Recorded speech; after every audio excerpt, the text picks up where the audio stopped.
Bueno, pues me llamo Celia, tengo 14 años y me apunté en la academia porque a mí siempre me ha llamado la atención ese mundo de la tecnología, porque se puede hacer cualquier cosa que tú quieras, puedes aprender a hacerlo o hacerlo. STEM es una metodología que procede de Estados Unidos, corresponde a las siglas Ciencias, Tecnología, Ingeniería y Matemáticas, y viene probado y desarrollado por la Universidad de Stanford, la Universidad de Harvard, de la MIT de Massachusetts, ¿no? Y es con lo que nuestro proyecto formativo pues, se basa principalmente. Allá por el mes de finales de noviembre, principios de diciembre, propusimos un proyecto de creación de un diseño en 3D y luego pasarlo a la impresora 3D para ver qué tal habían salido sus propios diseños, ¿no? Y propusimos hacer un llavero para que lo personalizaran, pusieran sus figuras, sus nombres. Y en principio el ejercicio era simplemente hacer un llavero con el nombre del alumno y me impresionó mucho porque decirle, cuando yo me acerqué a su puesto de trabajo, vi que ya en lo que era la pantalla de diseño tenía lo que era la base del llavero y tenía muchos puntitos alrededor, entonces yo realmente no supe lo que estaba haciendo. Al principio quería hacer un dibujo, pero supuse que iba a ser demasiado complicado y al final en la impresión no se iba a ver lo suficientemente claro lo que es el dibujo, así que decidí poner un mensaje, pero ya que todo el mundo iba a poner mensaje, pues pensé en otro tipo de método para poner lo que yo quería, pero de otra forma distinta. Y a mí siempre me ha llamado la atención los tipos de lenguaje que no tienen que ver con la lengua hablada, ya sea el braille o el lenguaje de signos. Por ejemplo, mi madre tiene una amiga que sabe lenguaje de signos y siempre me ha llamado la atención.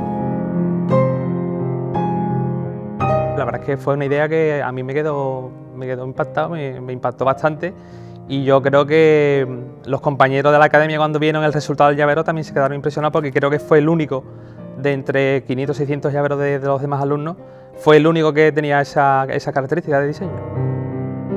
La sorpresa nos la llevamos cuando entre más de 500 llaveros que tuvimos, pues de repente pues nos apareció un llavero especial. El llavero contenía una serie de formas, caracteres que no lo terminábamos de comprender, incluso del taller de producción nos llamaron para ver si es que tenía algún defecto y demás.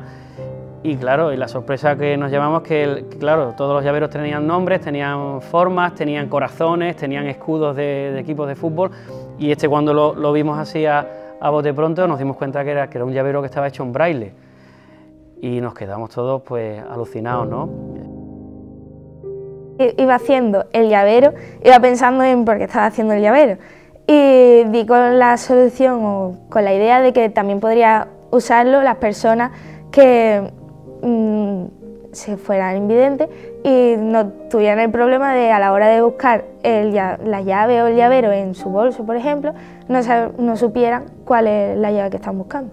Así que mediante ese llavero podrían saber cuál es.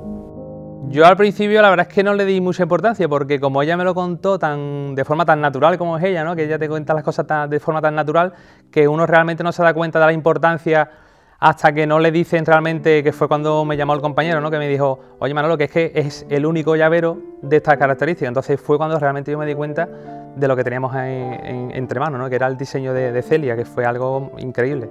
La verdad es que me sorprendió bastante. Pero en principio no me llegó a sorprender tanto porque no tenía la referencia de los demás compañeros. Pero al contarme que era el único llavero, la verdad es que fue increíble. Se nos ha ocurrido la idea de hacer placas que también tenga no solamente código braille, sino también relieves en 3D para las personas que son invidentes y visitan, pues, por ejemplo, en este caso, las ciudades de la provincia de Cádiz. Y yo creo que ellos, la verdad es que están muy implicados, porque es una asignatura, en este caso es una actividad extraescolar que les apasiona. Entonces yo creo que de forzar ninguno, al revés, incluso yo aprendo muchas cosas todos los días con ellos. O sea, siempre hay algún alumno que te enseña algo nuevo, un nuevo diseño, una nueva forma de compilar un código, y la verdad es que yo sigo aprendiendo de este grupo, sigo aprendiendo todos los días.